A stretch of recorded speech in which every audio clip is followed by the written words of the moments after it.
আমার ধারণা এটা মোটেই আসে নাই যে জিয়া উদ্যানের এই সুন্দর লেকটাতে একটা সুইমিং করার কথা কারো মাথায় আসছে, এটা আমি চিন্তা করিনি। আমি ভাবছি আমাকে কোথাও কোনো সুইমিং করে যেতে হবে।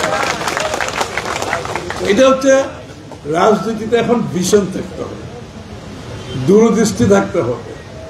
ওই গদ বাঁধা রাজনীতিতে এখন আর চলবে না। আপনাকে নতুন নতুন ধারণা নিয়ে জনগণকে উদ্বুদ্ধ করতে হবে এবং নতুন প্রজন্মকে উদ্বুদ্ধ করতে হবে। বাংলাদেশের মানুষের মনোজগতে বড় পরিবর্তন আসছে, এটা আমাদেরকে ধারণ করতে হবে। এটা ধারণ করতে না পারলে রাজনীতি চলবে না কিন্তু আগামী। সুতরাং আমি আমিনুল হক তার ঢাকা উত্তরের নেতৃবৃন্দকে ধন্যবাদ জানাচ্ছি। এই একটা উদ্ভাবনী, এটা নতুন চিন্তার মাধ্যমে এত সুন্দর ঢাকার একেবারে মধ্যে একটা এত সুন্দর লেক আছে যেটাকে সুইমিংয়ের জন্য আমরা ব্যবহার করতে পারি।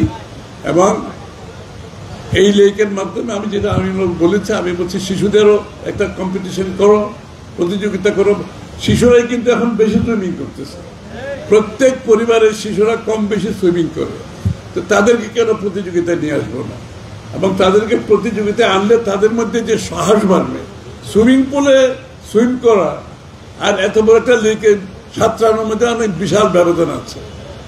সুতরাং এই যে তাদের এইখানে সুইম করার পরে তাদের সুইমিংয়ের প্রতি যে আগ্রহ হবে এবং আগামীতে বাংলাদেশ ব্যাপী, আমাদের এশিয়া ব্যাপী, বিশ্বব্যাপী যে সুইমিংয়ে অংশগ্রহণ করার যে বিষয়টা তাদের মনে, সেই আগ্রহটা জাগবে, সেই সাহসটা আসবে তাদের মনে।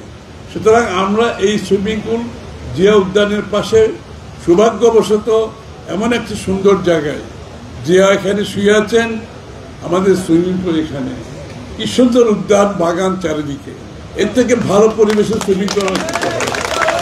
আমি নিশ্চিত আমিনুল হকের নেতৃত্বে এই সুইমিং পুলকে আমরা পুরোপুরিভাবে প্রফেশনাল সুইমিং পুল হিসেবে, সুইমিংয়ের জায়গা হিসেবে ব্যবহার করতে পারব। দ্বিতীয় কথা হচ্ছে তারেক রহমান সাহেব যে স্পোর্টসের প্রতি ওনার পরিবারের যে আগ্রহ, সেটা আপনারা সবাই জানেন। এবং এইগুলো হচ্ছে আমরা এখন এই কাজগুলো করছি সুইমিংয়ে, cricket tournament, football tournament, swimming, এগুলো হচ্ছে মাত্র শুরু। এবং তারেক রহমান সাহেবের আগামী দিনে স্পোর্টসকে নিয়ে যে স্বপ্ন উনি দেখছেন, এটা হয়তো অনেকে বুঝতে পারছেন না। বাংলাদেশের প্রত্যেকটি অঞ্চলে উনি স্পোর্টস সেন্টার করার জন্য সিদ্ধান্ত নিয়েছেন, প্রত্যেকটি অঞ্চলে।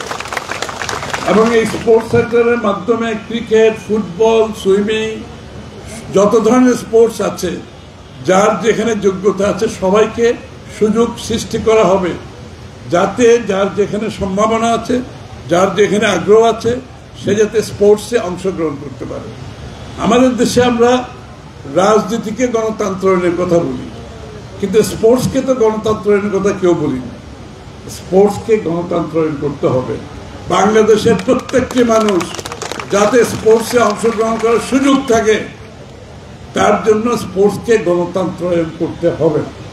এবং এই একটি নতুন বাংলাদেশ গড়ার যে প্রত্যয় আমরা নিয়েছি, ইনশাআল্লাহ এখানে রাজনীতিকে গণতন্ত্রায়ন করা হবে, এখানে অর্থনীতিকে গণতন্ত্রায়ন করা হবে, যে অর্থনীতিতে সকলে অংশগ্রহণ করতে পারবে, সকল বাংলাদেশের মানুষ বাংলাদেশের উন্নয়ন অর্থনীতি গ্রহণ করতে পারবে, স্পোর্টসকেও গণতন্ত্রায়ন